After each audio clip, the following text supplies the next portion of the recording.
मैं अपने चैनल में आपका स्वागत करता हूं। पिछली वीडियो में हमने कुछ सूत्रों के बारे में आपको बताया। जैसा कि आप देख सकते हैं कि लिखा है sine A is equal then B C upon A C. तो बी सी और ए सी देखो इस त्रिभुज से मतलब है वहाँ, ठीक है। इस त्रिभुज से हमें देखना है। तो देखो जो सबसे बड़ी भुजा रहती है वो क्या होती है, आपकी कर्ण होती है, ये आप जानते हैं। जो क्षैतिज होती है उसे क्या कहते हैं, आधार कहते हैं, ठीक है। और जो आपकी लंबवत होती है उसे क्या कहते हैं, लंब कहते हैं, ठीक है। क्या कहते हैं, लंब कहते हैं। कर्ण को के से, लंब को यल से और आधार को ए से प्रदर्शित कर सकते हैं, ठीक है। तो हम ऐसे लिखना चाहेंगे, देख लो कर्ण लंब, ये लंब नहीं है आपका, ये आपका आधार है और ये आपका लंब है। ये हमने आपको पिछली वीडियो में ये सभी सूत्र बताए थे कि साइन बराबर क्या होता है आपका, ठीक है। अगर आपने उस वीडियो को नहीं देखा है तो आप देख सकते हैं। अगर नहीं जानते हैं तो हम आपको बता दें इसी साइन और इस त्रिकोणमितीय अनुपात का, क्योंकि इस वीडियो में हम आपको यही बताएंगे। देखो इसमें 6 त्रिकोणमितीय अनुपात होते हैं, ये आप पहले जान लें। पहली बात तो 6 त्रिकोणमितीय अनुपात होते हैं, ठीक है। 6 त्रिकोणमितीय आपके अनुपात होते हैं। एक होता है साइन, दूसरा कॉसेक, ठीक है, तीसरा कॉस, चौथा आपका इसका उल्टा होता है सेक, और फिर टेन होता है, फिर इसका उल्टा क्या होता है, कॉट। ये आप समझ गए होंगे, जानते होंगे, ठीक है। तो आगे देखते हैं। तो आप ये जानेंगे कि हमारे जो त्रिकोणमितीय अनुपात होते हैं वो 6 होते हैं, ठीक है। अब देखो सभी त्रिकोणमितीय अनुपात का मान किस प्रकार से निकाला जाता है। पिछले वीडियो में हमने आपको बताया कि अगर किसी एक त्रिकोणमितीय अनुपात का मान हमें पता है, ठीक है, अगर एक त्रिकोणमितीय अनुपात का मान हमें पता है तो हम बचे 5 त्रिकोणमितीय या शेष बचे त्रिकोणमितीय अनुपात का मान निकाल सकते हैं। निकाल सकते हैं, किस प्रकार से निकाल सकते हैं ये आप देख लें। पहले आपको सूत्र बता दें, ठीक है। देखते हैं, तो देखें, देखते हैं।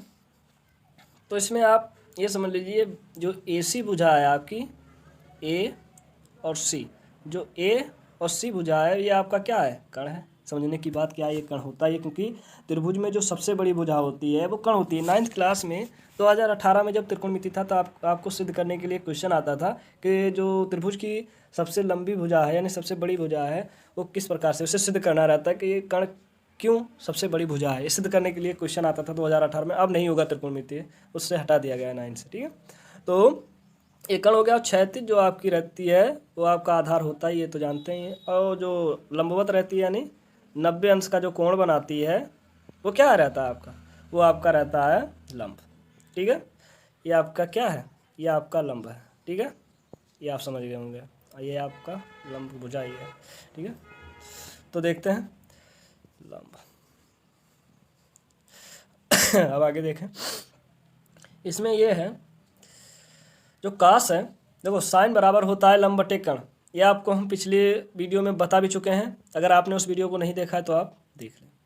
साइन बराबर होता है, अब देखो एक सूत्र होता है इस त्रिकोणमितीय अनुपात का मान निकालने के लिए, लाल बटे कक्का, ठीक है, लाल बटे कक्का, ठीक है। ये आपका सूत्र है। इसमें आप इस प्रकार से निकालेंगे, जो पहला आपका पद रहेगा वो साइन होगा, दूसरा आपका कॉस होगा, तीसरा आपका क्या होगा, टेन होगा। अब ये सूत्र आप तभी लगा सकते हैं जब आप 6 त्रिकोणमितीय अनुपात जानते होंगे और हर त्रिकोणमितीय अनुपात का अपोजिट जानते होंगे, इसका उल्टा मतलब। इस प्रकार से साइन थीटा बराबर क्या होता है, 1 कोसेक थीटा। आप जानते हैं कि साइन का उल्टा क्या है, कोसेक। अगर यहीं पे हम कोसेक लिख दें, ठीक है, तो क्या हो जाएगा, 1 साइन हो जाएगा। इसी प्रकार से हमारा क्या है, इसी प्रकार से हमारा कॉस का होगा, ठीक है। तो अगर कॉस का लिख दें हम, कॉस थीटा बराबर तो 1 सेक हो जाएगा। इसी से अगर सेक का मान निकालना हो तो क्या आ जाएगा, सेक बराबर क्या हो जाएगा, 1 कॉस थीटा। इससे ये स्पष्ट होता है कि सेक का उल्टा कॉस है, कॉस का उल्टा सेक है। इसी प्रकार से आपका टेन का मान क्या है, टेन बराबर क्या होगा, तो आपका टेन बराबर हो जाएगा, टेन थीटा बराबर 1 कॉट थीटा। अगर यहीं से कॉट थीटा का मान निकालें तो क्या आ जाएगा, 1/10। सिंपल सी बात है, ठीक है, 1/10 आ जाएगा। तो ये हम आपको इसलिए बता रहे हैं क्योंकि अभी देखो इसी से आप ये समझेंगे, लाल बटे का इक्का, ये इसका मतलब आप समझेंगे, ठीक है, समझेंगे। 1 मिनट देख लें, ठीक है, तो आप ये समझेंगे। आप देखिए किस प्रकार से, ये देख लो। तो ये आपका लाल बटे कक्का, ठीक है। ये अब येलो के से और ये से क्या मतलब है, तो हम आपको पहले ही बता चुके हैं। कर्ण को हम कैसे कर देते हैं रोमन में, आधार को ए से और लंब को एल से, ठीक है। अब के ये और एल का मतलब आप समझ गए होंगे, आशा करते हैं, ठीक है। तो देखो लंब बटे कर्ण, तो पहला आपका क्या हम बताए थे इसमें, साइन। तो साइन बराबर क्या होता है, साइन बराबर क्या होता है, लंब बटे कर्ण। अगर साइन का हम उल्टा कहें क्या होता है, तो बताएंगे आप कोसेक, ठीक है। तो कोसेक का अगर हम, क्योंकि आप जानते हैं कि साइन का उल्टा अगर कोसेक होता है तो साइन का जो मान रहेगा वो कोसेक के मान तो रहेगा, लेकिन उसका उल्टा अपोजिट रहेगा। तो लंब बटे कर्ण लिखा है तो इस कोसेक क्या क्या हो जाएगा, कर्ण बटे लंब, कर्ण बटे लंब। ये आप समझे, बस यही आपको समझना है। आप 3 त्रिकोणमितीय अनुपात का मान लाल बटे कक्का के अनुसार आप सीख लें, फिर बाद में आप आसानी से ये लगा सकते हैं, ठीक है, आसानी से जान सकते हैं। तो देखो ये हो गया। अगर tan थीटा बराबर, देखो tan आया तो तीसरा है, ये कॉस वाला है बीच में, तो tan बराबर होता है लंब बटे आधार।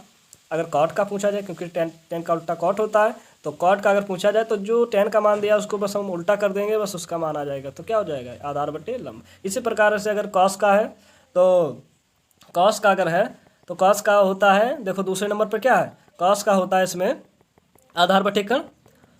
तो कॉस का क्या होता है, आधार बटे कर्ण, यानी ए बटे के। अगर इसमें कॉस का उल्टा जानते हैं आप कि सेक थीटा होता है, कॉस थीटा होता है तो सेक थीटा होता है। तो सेक का अगर पूछे तो कॉस के मान को हम उल्टा कर देंगे, यानी आधार बटे कर्ण था तो कर्ण बटे आधार। आशा करते हैं आप ये सूत्र समझ गए होंगे। अगर नहीं समझे हैं तो आप पिछला वीडियो ज़रूर देख लें, उसमें हमने आपको विस्तार पूर्वक बताया है, ठीक है, सूत्रों के बारे में। वैसे हम आशा करते हैं आप समझ गए होंगे, ठीक है, इतना भी कठिन नहीं है। तो इसी प्रकार से ये सूत्र है, ठीक है। ये देखो इसमें भी लिख दिया, इसमें भी ये लिख दिया गया है कि सेक ये बराबर, देखो कोण बदलता रहता है, कोण कहीं थीटा होगा, कोई कहीं फाई होगा, कहीं ए होगा, कहीं बी होगा, कहीं एक्स होगा, कहीं वाई होगा। इससे हमें कोण से मतलब नहीं है, ये जान लो। ये देखो यहाँ सेक का उल्टा क्या होता है, कॉस होता है। देखो 1/cos लिखा है कॉस, कॉस ये, यानी 1/cos ये, ठीक है। अब देखो इसके आगे, तो इसी प्रकार इसमें ये भी हमने आपको बताया था कि tan ए बराबर sin ए बटे cos ए। हमने आपको ये भी ये बताया था कि हमने ये आपको ये बताया था इसमें कि जब कोण बराबर होगा तभी होगा। जिस प्रकार से देखो इसमें अगर हम लिख दें tan ए बराबर, लिखा है, सूत्र ही लिख रहे हैं समझाने के लिए, sin ए बटे cos ए, ठीक है। तो अगर हम tan ए बराबर पूछे तो आप ये बता सकते हैं कि sin ए बटे cos ए। लेकिन अगर कोई कहे कि sin ए बटे cos ए क्या होता है, तो आप ये भी कह सकते हैं कि ये इसके बराबर है, किसके बराबर है, tan ए के। समझ गए। इससे ये स्पष्ट होता है कि अगर कहीं पे आपको मिलता है, ये नहीं है, चलो मान लो थीटा है, साइन लिखते हैं, लिखना है इसे, तो साइन लिख दें, लाओ, ठीक है, लिखा है साइन थीटा बटे कॉस थीटा।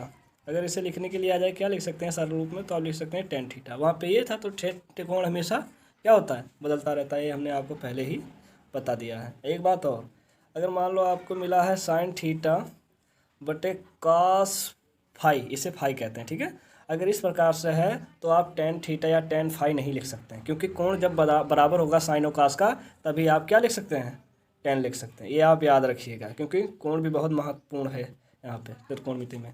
कोण का मान जब बराबर होगा तभी आप लिख सकते हैं, ठीक है। तो इसी प्रकार से ये देख लो, ये आप देखें कि टेन ए बराबर ये होता है, टेन ए बराबर आपका होता है साइन ए बटे कॉस ए, ठीक है।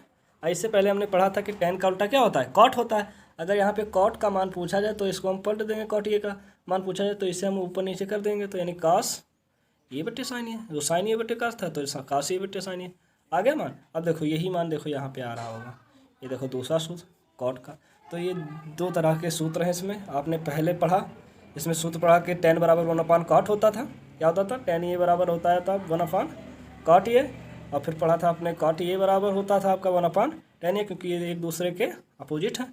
लेकिन यहाँ पे साइन और कॉस में भी इस प्रकार से इसका सूत्र होता है, ये आप याद रखिएगा, ठीक है।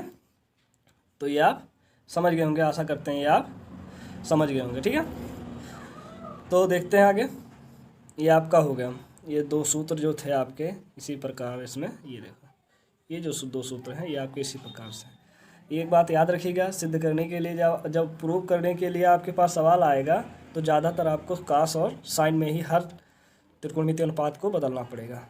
साइन थीटा या कास कोण से मतलब नहीं, ठीक है, साइन और कास में ही बदलना पड़ेगा। मान लो हमने दे दिया सेक थीटा, ठीक है, तो हमें साइन कास में बदलना है, तो सेक थीटा बराबर हम जानते हैं सेक किसका उल्टा 1/, कॉस थीटा। देखो कॉस में आ गया, यहीं पे अगर कोसेक लिख दें तो कोसेक थीटा लिख दें तो यहाँ पे क्या आ जाएगा 1/, साइन थीटा आ जाएगा कि नहीं।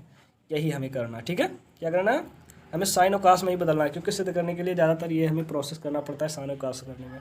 आगे देखते हैं, आगे आपका ये फार्मूला है इस प्रकार से, ये हमने आपको पिछले उसमें नहीं बताया था सवाल में, ठीक है, इसमें हम आपको बताते हैं। ठीक है, तो देखो इसमें जो कोण होते हैं ये कोण है आपके 0, 30, 45, 90। हाई स्कूल लेवल में हमें इतना ही खाली पढ़ना है। ठीक है, ये आपका साइन है, ठीक है, ये आपका साइन है। साइन 0 का मान क्या होता है 0, और साइन 30 का मान क्या होता है, ये देखो इसी का मान है।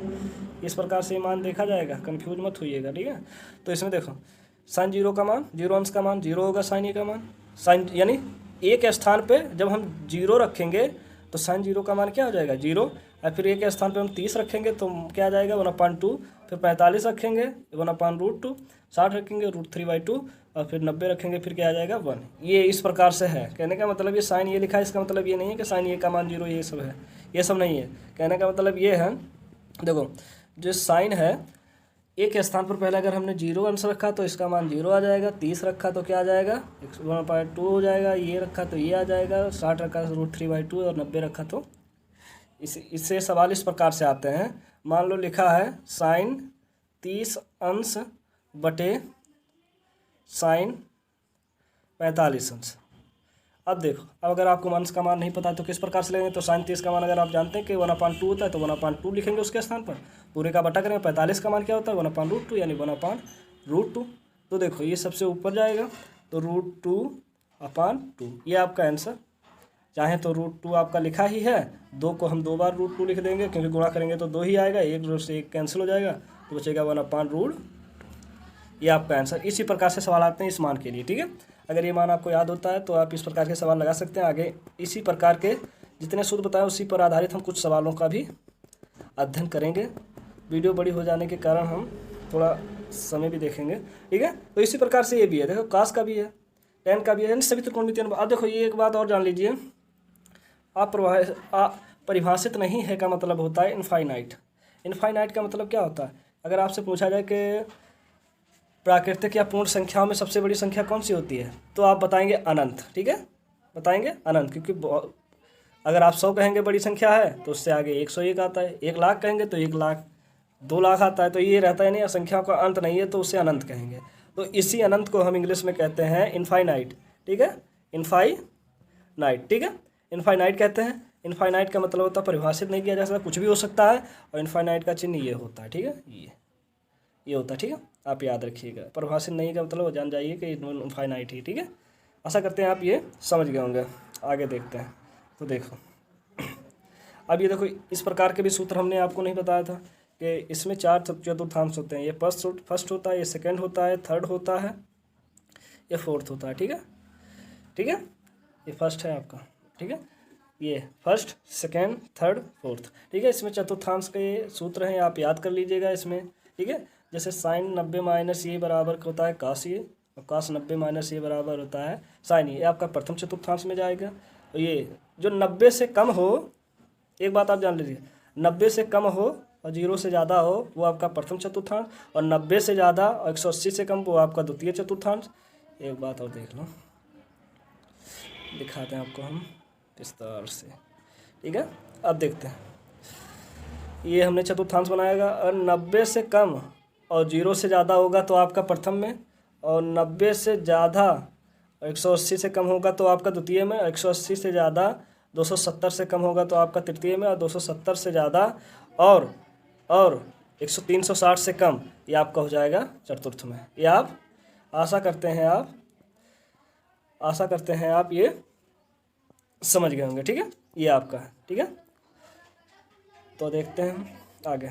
देखो ये सभी सूत्र हमने आपको बता दिया है, ठीक है, कि कॉस स्क्वायर ये प्लस साइन स्क्वायर ये बराबर 1 होता है। इसी से हम अगर कॉस स्क्वायर ये का मान निकालें तो 1 माइनस साइन स्क्वायर ये, क्योंकि बस पक्षांतर ही हमें करना है। देखो साइन को हम उधर ले जाएंगे तो प्लस है, तो इधर क्या हो जाएगा, माइनस हो जाएगा। सिंपल सी बात है, ये आप समझ गए होंगे, आशा करते हैं ये आप समझ गए होंगे। तो ये देखो जो ये सूत्र हैं ये हमने आपको बता दिया था। इस सूत्र में थोड़ा कन्फ्यूजन था वहाँ पे, लेकिन सही था आपका वो, ठीक है।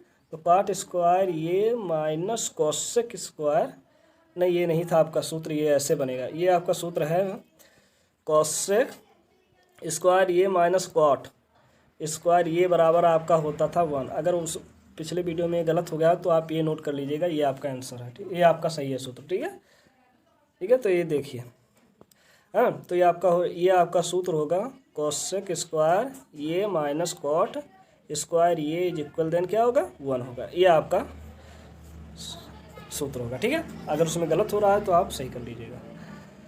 तो इसी प्रकार से ये आपके कुछ सूत्र थे जिसको हमने रिवाइज कर दिया है। जो सूत्र हमने नहीं लिखाए थे वो भी हमने बता दिया कि ये देखो मान किस प्रकार से निकालते हैं। इसके आगे हम आपको अगली वीडियो में बताएंगे, कुछ सवाल लगवाएंगे, ठीक है, कुछ आपको इसी प्रकार से